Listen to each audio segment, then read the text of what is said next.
No one noticed her at first. The gray-haired woman standing quietly at the edge of the Navy SEAL training grounds, hands folded, eyes sharp. Then she spoke 5 simple words that made hardened operators laugh out loud. "Could I go next?" What happened moments later silenced the entire base. Before we begin, tell us, which part of the country are you watching from? Drop it in the comment. The heat shimmered over the sand as the Navy SEALs wrapped up another brutal training evolution. Muscles burned, lungs screamed, and sweat carved lines through the dirt on their faces. These were men at the top of the food chain, elite among elites, used to being watched, admired, even feared. That was why the laughter came so easily when the old woman stepped forward from behind the safety rail. She looked completely out of place. Mid-70s, maybe older. Gray hair pulled back neatly. No phone, no entourage, no hesitation. Just calm eyes and a polite voice. "Could I go next?" A few of the SEALs exchanged glances. One actually chuckled, shaking his head. Another muttered something about tourists wandering where they shouldn't. The instructor opened his mouth to redirect her, but something in her posture made him pause. She wasn't joking. She wasn't confused. She was asking, like she already knew the answer would be yes. The course loomed behind them. Rope climbs slick with sweat, walls taller than most men. Monkey bars spaced wider than regulation.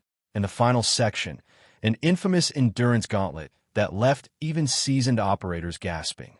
No one over 40 had ever completed it. No one over 50 had ever tried. The lead SEAL, broad-shouldered and still breathing hard, smirked. "Ma'am, this isn't a gym class." She smiled just barely. "I know." That was the first crack in their confidence. The instructor, against his better judgment, waved her through.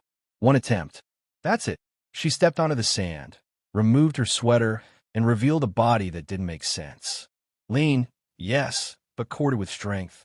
Scars peeked from her forearms. Old ones. Purposeful ones. A few SEALs stopped smiling. The whistle blew. She started slow. Too slow, they thought, approaching the rope climb with deliberate movements. Then she jumped. Not awkwardly. Not desperately. She locked the rope with her feet and climbed with a rhythm so efficient it looked rehearsed. At the top, she rang the bell without fanfare and descended under control. The laughter died. At the wall, she didn't hesitate. She ran, planted, and vaulted with a precision that belonged to someone who had done this 1,000 times. One of the SEALs muttered, "No way." Another leaned forward, eyes narrowing. The monkey bars were where most people failed. The spacing forced overextension. Grip strength vanished fast. She moved across them like gravity had loosened its grip on her alone. Swing, catch, breathe, repeat. Halfway through, her hand slipped. A collective inhale swept the watching crowd. She recovered instantly. Silence fell. By the time she reached the endurance gauntlet, the SEALs weren't mocking anymore. They were watching like students. She pushed through sand crawls, tire drags, and weighted carries without complaint. When her knees buckled near the end, one SEAL took an unconscious step forward, ready to help. She waved him off. With a final surge, she crossed the line. No one spoke. The instructor checked his stopwatch twice, then again. She hadn't just finished. She had beaten the average time. Finally, the lead SEAL broke the silence. "Who are you?" She took a breath, wiped her hands on her pants, and looked at them. Not with pride, not with arrogance, but with something heavier. 30 years ago, she said, "I helped design parts of this course, before they decided women like me didn't belong here."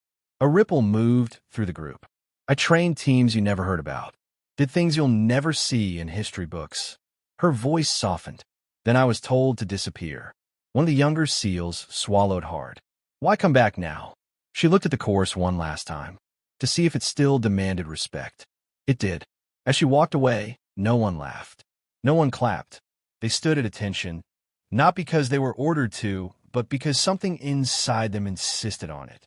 That day, the SEALs learned a lesson no training manual could teach. Greatness doesn't always announce itself. Sometimes it simply asks, "Could I go next?" You have subscribed to the channel.